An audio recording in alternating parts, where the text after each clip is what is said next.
ಅದಕ್ಕೆ ನಾನು ನಿಮ್ಗೆ ಅವಾಗಲೇ ಕೆಲಸದವ್ರ ವಿಷಯದಲ್ಲೇ ಹೇಳಿದೆ, ನಂಬಿಕೆ ವಿಶ್ವಾಸ ಮುಖ್ಯ ಅಂತ. ನನಗೆ ಲಕ್ಕಿಯವ್ರ ಮೇಲೆ ಪೂರ್ತಿ ನಂಬಿಕೆ ಇದೆ. ನಂಬಿಕೆನೇ ಜೀವನ ಅಲ್ವಾ ಅದ್ಗೆ? ನಂಬಿಕೆನೇ ಜೀವನ, ಆದ್ರೆ ಆ ನಂಬಿಕೆ ಜೀವನನ ಹಾಳು ಮಾಡಬಾರ್ದು ಅಷ್ಟೇ. ನೋಡ ಗೀತಾ, ಪದೇ ಪದೇ ಹೇಳ್ತಾ ಇದ್ದೀನಿ, ನಿನ್ ಹುಷಾರಲ್ಲಿ ನೀನ್ ಇರ್ಬೇಕು ಅಷ್ಟೇ. ಅವ್ರಿಬ್ರ ಮಧ್ಯೆ ಏನ್ ನಡೀತಾ ಇದೆ ಅಂತ ಒಂದ್ ಕಣ್ಣಿಟ್ಟಿರೆ. ಮಂಗಳ ಹೇಳೋ ಅಷ್ಟಲ್ಲದೆ ಇದ್ರು ನಾವು ಜಾಗ್ರತೆಯಿಂದ ಇರಬೇಕು ಗೀತಾ.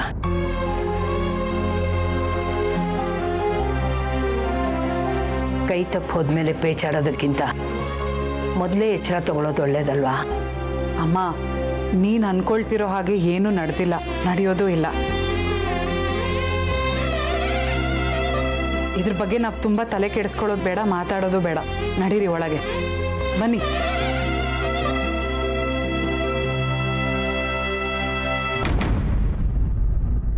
ಅವರಿಬ್ಬರ ಮಧ್ಯೆ ಏನು ಸಮಸ್ಯೆ ಇದೆ ಹೇಳಿ? ಮಕ್ಕಳು. ಡಾಕ್ಟರ್ ಹತ್ರ ಹೋಗೋಣ ಅಂತ ಪಿಂಕಿ, ಡಾಕ್ಟರ್ ಹತ್ರ ಬರಲ್ಲ ಅನ್ನೋದು ನಮ್ಮ ದತ್ತ ಅಷ್ಟೇ. ಅಲ್ಲ, ಅವಳು ಇದನ್ನ ಕೇಳಿದ್ರಲ್ಲಿ ಏನ್ ತಪ್ಪಿದೆ ಸುಮತಿ? ಅವನೇ ಹಠ ಮಾಡಬೇಕು? ನೀನೇ ಹೇಳು. ನನಗೂ ಅರ್ಥ ಆಗುತ್ತೆ ಜಲ್ಜಾ. ನಾನು ನನ್ನ ಮಗ ಅಂತ ವಹಿಸ್ಕೋತಿಲ್ಲ. ಅವನಿಗೆ ಅವನದೇ ಆದ ಸಮಸ್ಯೆ ಇದೆ, ಪಿಂಕಿಗೆ ಅವಳದೇ ಆದ ಸಮಸ್ಯೆ ಇದೆ. ಅದಕ್ಕೆ ಅವರಿಬ್ಬರನ್ನೂ ಒಟ್ಟಿಗೆ ಬಿಟ್ಬಿಟ್ರೆ ಅವರೇ ಒಂದು ಇತ್ಯರ್ಥಕ್ಕೆ ಬಂದು ಒಪ್ಪಂದ ಮಾಡ್ಕೋತಾರೆ ಅಲ್ವಾ? ಹಾಗೆಲ್ಲ ಸುಮ್ಮನೆ ಇರಬಾರ್ದು ಸುಮತಿ.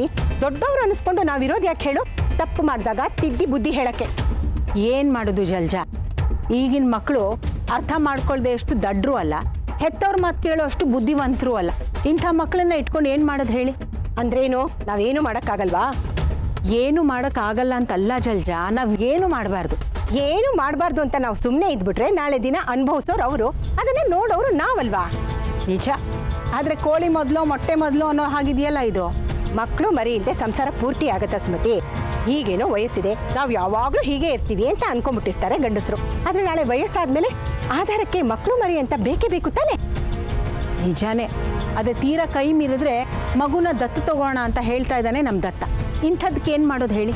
ಓಹೋ, ಇಂಥ ನಿರ್ಧಾರಕ್ಕೆ ಬಂದ್ಬಿಟ್ಟಿದ್ದಾನಾ? ಈಗೇನು ಮಾಡೋದು?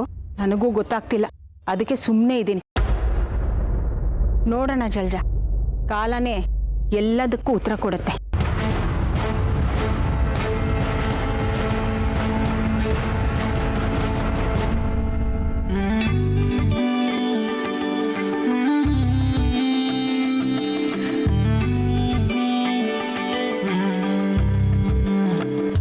ಈ ಆಕ್ಟಿಂಗ್ ಅನ್ನೋದು ತುಂಬಾ ಈಸಿ ಅಂತ ಅನ್ಕೋಬಿಟ್ಟೆ.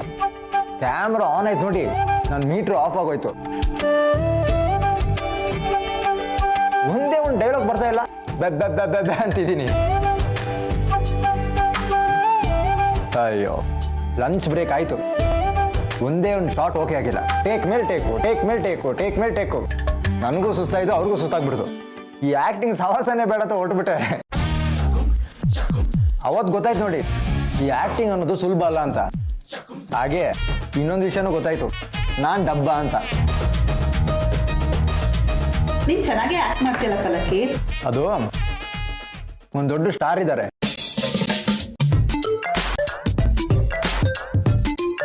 ಅವ್ರ ಜೊತೆ ಆಕ್ಟ್ ಮಾಡಿ ಸ್ವಲ್ಪ ಆಕ್ಟಿಂಗ್ ಕಲ್ತಿದ್ದೀನಿ. ಹೌದಾ? ಯಾರದು ದೊಡ್ಡ ಸ್ಟಾರು? ಒಬ್ರು ಇದ್ದಾರೆ, ಅವರು ನಮ್ಮ ಜೊತೆ ಮಾತಾಡ್ತಿಲ್ಲ. ಅವ್ರ ಹೆಸರು ಯಾಕೆ ಬಿಡಿ.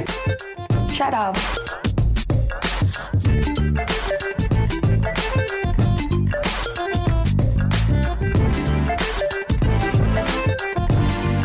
ನನ್ನ ಫಸ್ಟ್ ಕಾನ್ಸರ್ಟ್ ಎಕ್ಸ್ಪೀರಿಯನ್ಸ್ ಹೇಳಲೇಬೇಕು ನಿಮ್ಗೆ. ಸ್ಟೇಜ್ ಮೇಲೆ ಬಂದು ನಿಂತ್ಕೊಂಡ ಗಿಟಾರ್ ನುಡ್ಸೋಕೆ ಅಂತೇಳಿ ಮುಂದೆ ನೋಡ್ತೀನಿ ಸಾವಿರಾರು ಜನ. ಕೈ ಕಾಲೆಲ್ಲ ನಡ್ಗೋಯ್ತು ನನಗೆ. ಗಿಟಾರ್ನ ಹಿಡ್ಕೊಳಕ್ಕೆ ಆಗ್ತಾ ಇಲ್ಲ, ಇನ್ ಪ್ಲೇ ಮಾಡೋದೆಲ್ಲಿಂದ?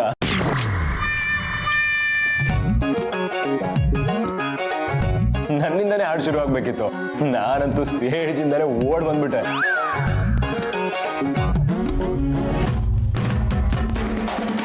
ಸೋನುಗೆ ಮುಂಚೆ ಆಕ್ಟಿಂಗೇ ಮಾಡಕ್ ಬರ್ತಾ ಇರಲಿಲ್ಲ.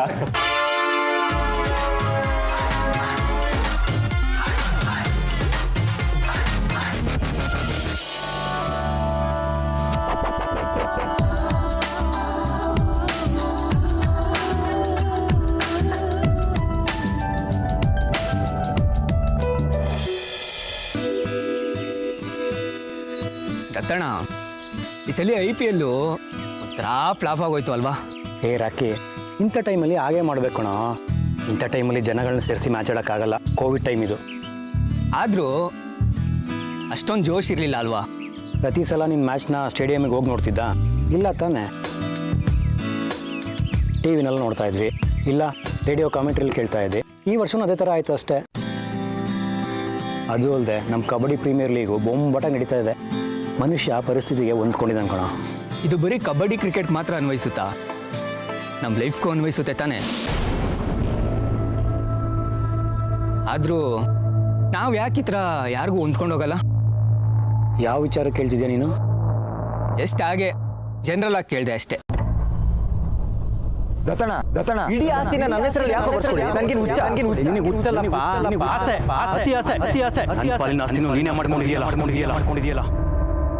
ಏನೋ ಯೋಚನೆ ಮಾಡ್ತಿದ್ಯಲ್ಲಣ್ಣ? ಏನಿಲ್ಲ, ಒಂದೊಂದು ಮಾತು ತುಂಬ ಕಾಡೋದಕ್ಕೆ ಶುರುವಾಗ್ಬಿಡುತ್ತೆ. ನಮ್ಮನೇಲಿರೋ ಪರಿಸ್ಥಿತಿಗೂ ನೀನಾಡಿರೋ ಮಾತಿಗೂ ಒಂಥರ ಸಂಬಂಧ ಅನ್ನಿಸ್ತು. ಅದಕ್ಕೆ ಯೋಚನೆ ಮಾಡ್ತಿದ್ದೆ. ಏನದು? ಏನಿಲ್ಲ ಬಿಡು.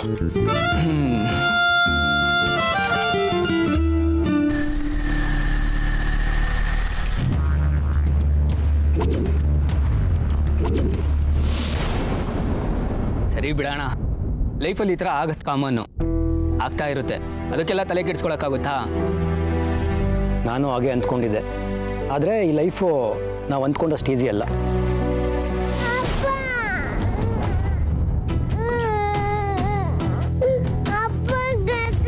ನಾ ಎಲ್ಲೋ ಮಗು ಅಳ್ತಿರೋ ಸೌಂಡ್ ಕೇಳಿಸ್ತಿದ್ಯಲ್ವಾ? ಹೌದು ಕಣ. ಎಲ್ಲಿ?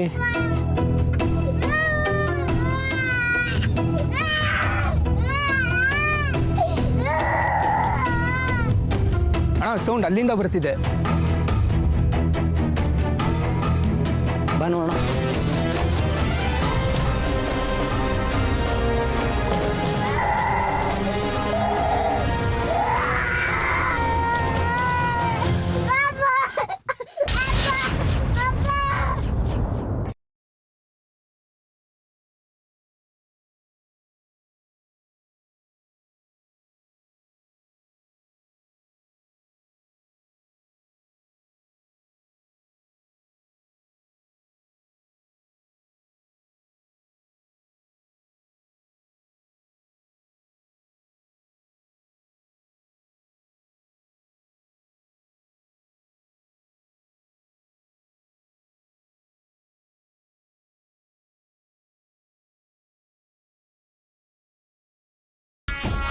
ಸುಹಾಸ್, ಬಾರೋ ಇಲ್ಲಿ.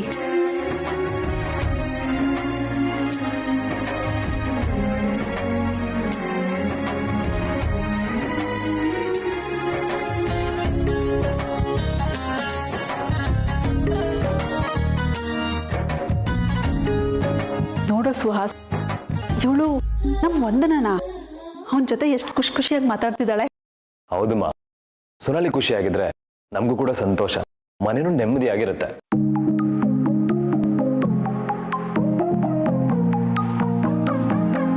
ಈ ಹುಡುಗನ ಜೊತೆಲೆ ಇಷ್ಟು ಖುಷಿಯಾಗಿ ಮಾತಾಡ್ತಿರೋದು ನಾನು ನೋಡ್ತಾ ಇರೋದು.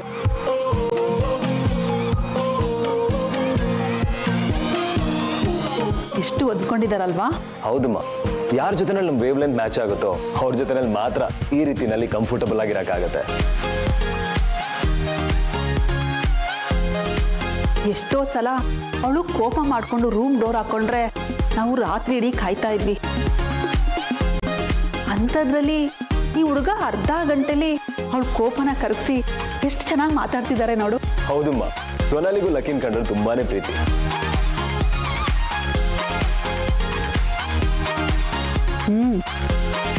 ಇವರಿಬ್ಬರು ಪ್ರೀತಿ ಬೆಳೆದಷ್ಟು ಚೆನ್ನಾಗಿರುತ್ತೆ.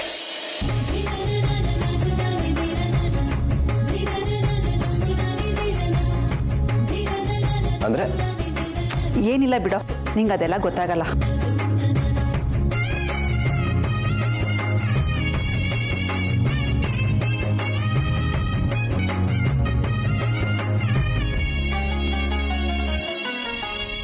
ನೀವು ಮಾತು ಮರ್ಸೋ ಹಾಗಿಲ್ಲ.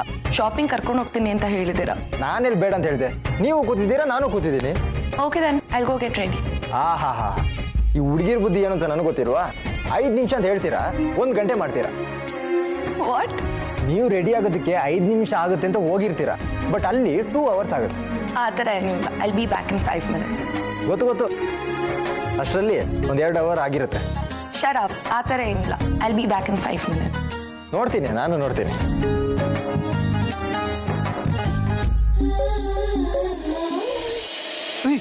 ಏ ರಾಕಿ, ಮಗು ಇಲ್ಲಿದೆ.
ಮಗು ಎತ್ಕೊಳ.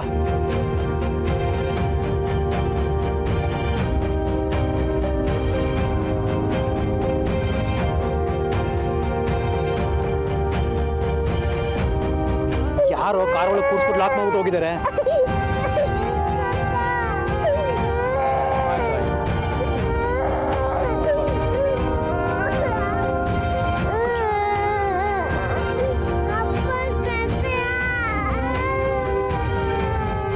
ರಂಗ, ಒಂದು ಬಿಸ್ಕೆಟ್ ಪ್ಯಾಕ್ ಕೊಡ.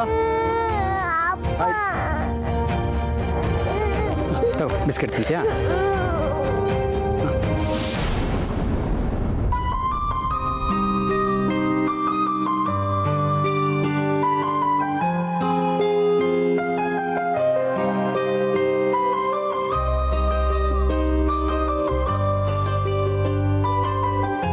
ಗೀತಾ, ಲಕ್ಕಿ ಇನ್ನೂ ಬರಲೇ ಇಲ್ವಲ್ಲೇ? ಬೆಂಗಳೂರಲ್ಲಿ ಟ್ರಾಫಿಕ್ ಜಾಸ್ತಿ ಅಂತ ನನಗೆ ಗೊತ್ತು. ಅದಕ್ಕೆ ಲೇಟ್ ಆಗ್ತಾ ಇದೆಯೋ ಏನೋ ಅಲ್ವಾ? ಅಥವಾ ನಾವು ಕಾಯ್ತಿರ್ತೀವಿ ಅಂತ ಅವ್ನು ಮರ್ತ್ಬಿಟ್ನಾ? ಯಾತಕ್ಕೂ ಒಂದ್ಸರಿ ಫೋನ್ ಮಾಡು ಗೀತಾ. ಅವ್ರು ಮರ್ತಿರೋದಕ್ಕೆ ಸಾಧ್ಯನೇ ಇಲ್ಲ ಅಮ್ಮ. ಅವರೇ ಅಪಾಯಿಂಟ್ಮೆಂಟ್ ತಗೊಂಡು ಅವ್ರು ಮರಿತಾರ? ಎಲ್ಲಾದರೂ ಸಿಕ್ಕಾಕೊಂಡಿರ್ಬೇಕು. ಇರಿ, ನಾನು ಫೋನ್ ಮಾಡಿ ನೋಡ್ತೀನಿ.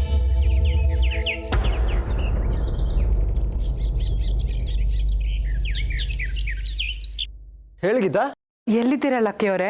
ಹೇಳಿದ್ನಲ್ಲ, ಸೋನಾಲಿ ಅವ್ರ ಮನೇಲಿ ಇದ್ದೀನಿ ಅಂತ. ಅಮ್ಮ ಅದಕ್ಕೆ ಇಬ್ರು ಬಂದಿದ್ದಾರೆ. ಡಾಕ್ಟರ್ ಹತ್ರ ಅಪಾಯಿಂಟ್ಮೆಂಟ್ ಇದೆ ಅಲ್ವಾ? ಓ ಹೌದಲ್ವಾ, ಇನ್ನೂ 1 hour ಟೈಮ್ ಇದೆ ತಾನೇ? ಹೊರಡೋದೇನಾದರೂ ಲೇಟ್ ಆಗತ್ತಾ? ನೀವು ಮಾತಲ್ಲೇ ಮೈ ಮರೆತು ಬಿಟ್ಟಿರ್ತೀರಾ ಅಂತ ಫೋನ್ ಮಾಡಿದೆ. ಹಾಂ ನೆನಪಿದೆ. ಇನ್ನೊಂದು 5 ನಿಮಿಷದಲ್ಲಿ ಹೊಡ್ತೀನಿ. ನೀವೆಲ್ಲ ರೆಡಿಯಾಗಿರಿ, ಬಂದ ತಕ್ಷಣ ಹೊರಟ್ಬಿಡೋಣ. ಸರಿ, ಹಾಗಿದ್ರೆ ಸೊನಾಲಿ ಅವರು ಆರಾಮಾಗಿದ್ದಾರಲ್ವಾ? ಹಾಂ ಆರಾಮಾಗಿದ್ದಾರೆ ಗೀತಾ. ಒಂದು 5 ನಿಮಿಷ ಹೊಡ್ತೀನಿ. ಸರಿ, ಬಾಯ್. ಲೇ ಗುಂಡಮ್ಮ, ಎಲ್ಲ ಲಕ್ಕಿ? ಇನ್ನೊಂದು 5-10 ನಿಮಿಷದಲ್ಲಿ ಇಲ್ಲಿ ಬರ್ತಾರೆ ಅವರು. ಇನ್ನೂ ಅವ್ರ ಮನೆಯಲ್ಲ ಇದಾನಂತ? ಹೊರಟಿದ್ದಾರೆ ಅಂತ ಹೇಳ್ದೆ ತಾನೇ? ಅಲ್ವೇ, ಇಷ್ಟೊತ್ತು ಅವ್ರ ಮನೇಲಿ ಇರುವಂತ ಕ್ಲೋಸ್ ಫ್ರೆಂಡ್ಸ್ ಏನೇ ಅವರು? ಹೌದು, ಏನೋ ಮಾತಾಡ್ತಿದ್ರು ಅನ್ಸುತ್ತೆ, ಅದಕ್ಕೆ ಲೇಟ್ ಆಗಿದೆ ಮಾತಲ್ಲೇ. ಏನ್ ಮಾತೋ ಏನೋ. ಲಕ್ಕಿ ಕಬಡ್ಡಿ ಪ್ಲೇಯರು, ಅವಳು ನೋಡಿದ್ರೆ ಸಿನಿಮಾ ಸ್ಟಾರು. ಇವರಿಬ್ಬರ ಮಧ್ಯೆ ಅಂತ ಮಾತುಕತೆ ಏನೇ ಇರುತ್ತೆ? ಅದಕ್ಕೆ ಅವರಿಬ್ರು ಜೊತೆಗೆ ಆ್ಯಡ್ ಶೂಟ್ಗಳು ಮಾಡಿದ್ದಾರೆ, ಕೆಲಸನೂ ಮಾಡಿದ್ದಾರೆ. ಮಾತಾಡೋದಕ್ಕೆ 1000 ಇರುತ್ತೆ. ಏನಾದರೂ ಮಾತಾಡಲಿ, ನಮಗೇನು? ಅದೇನೋ ಸರಿ, ಆದ್ರೂ ಗೆದ್ರು ಏನೂ ಇಲ್ಲ. ನಡೀರಿ, ನೀವು ರೆಡಿ ಆಗೋಣ.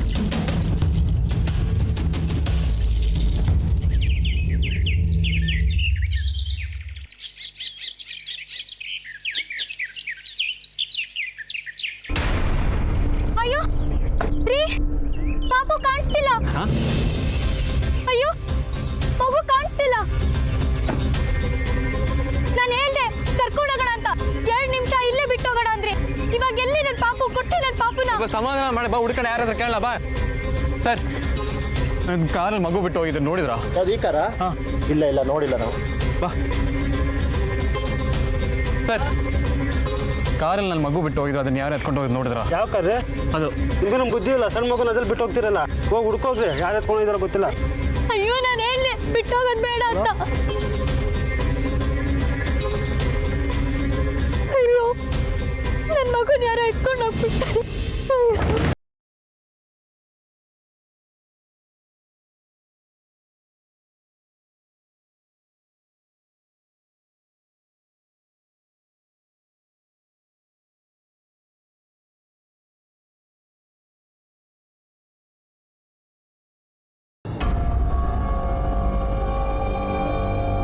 ಬಾ ನೋಡೋಣ ಏನಾಯ್ತು. ಅಲ್ಲಿ ನೋಡೆ ಪಾಪು.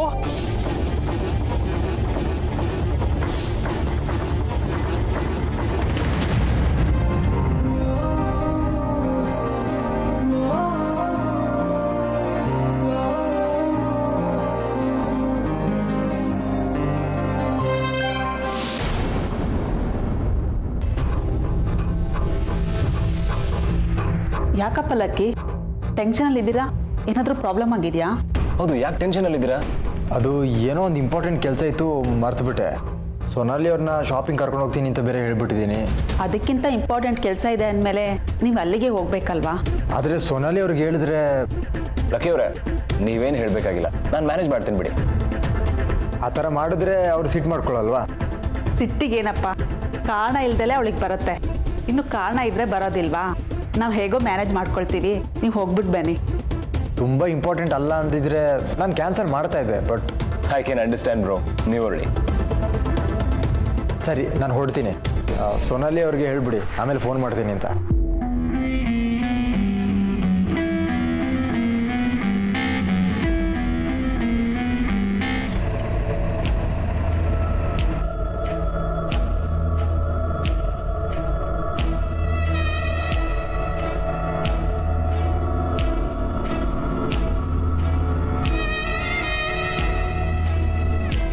ಲಕ್ಕಿಯಲ್ಲಿ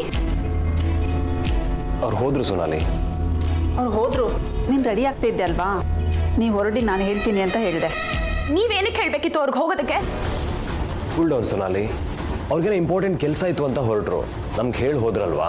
ಅವ್ರು ನೋಡಕ್ ಬಂದಿದ್ದು ನನ್ನನ್ನ, ನಿಮ್ಗೇನಕ್ಕೆ ಹೇಳಿ ಹೋಗ್ಬೇಕು? ನನಗೆ ಹೇಳಿದೆ ಅವ್ರು ಹೇಗೆ ಹೋದ್ರು?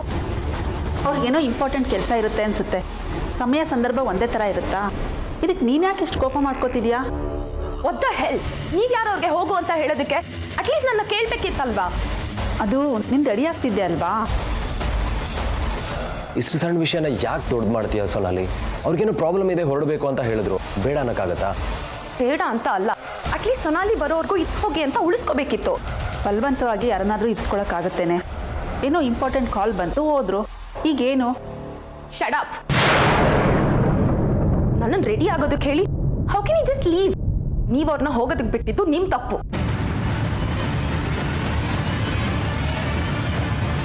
ಹೌದು, ತಪ್ಪು ಮಾಡಿದ್ವಿ, ಏನು ಮಾಡೋಕ್ಕಾಗತ್ತೆ? ಹೋಗುವಂತ ಕೂಡಲೇ ಹೋಗೋಕೆ, ಇರುವಂತ ಕೂಡಲೇ ಇರೋಕೆ ಅವ್ರೇನು ಗೊಂಬೆನಾ? ಅವ್ರಿಗೇನು ಬೇಕೋ ಅದನ್ನು ಮಾಡ್ತಾರೆ. ಇಲ್ಲ ಇಲ್ಲ, ಅವ್ರು ಹಾಗೆಲ್ಲ ಮಾಡಲ್ಲ. ಅವ್ರು ನನಗೋಸ್ಕರ ಬಂದಿದ್ದಾರೆ ಅಂದಮೇಲೆ ಇರ್ತಿದ್ರು. ನೀವೇ ಸ್ಟುಪಿಡ್ಸ್, ಏನೋ ಹೇಳಿ ಕಳ್ಸಿರ್ತೀರಾ. ಒಂದು ಸುಮ್ಮನೆ ನಮ್ಮ ಮೇಲೆ ಯಾಕೆ ರೇಗ್ತಾ ಇದೆಯಾ? ಬೇಕಾದ್ರೆ ನೀನೇ ಫೋನ್ ಮಾಡಿ ಕೇಳು. ಅವ್ರಿಗೇನೋ ಇಂಪಾರ್ಟೆಂಟ್ ಕೆಲಸ ಇತ್ತು, ಅದಕ್ಕೆ ಹೋದರು. ಶಿಟ್.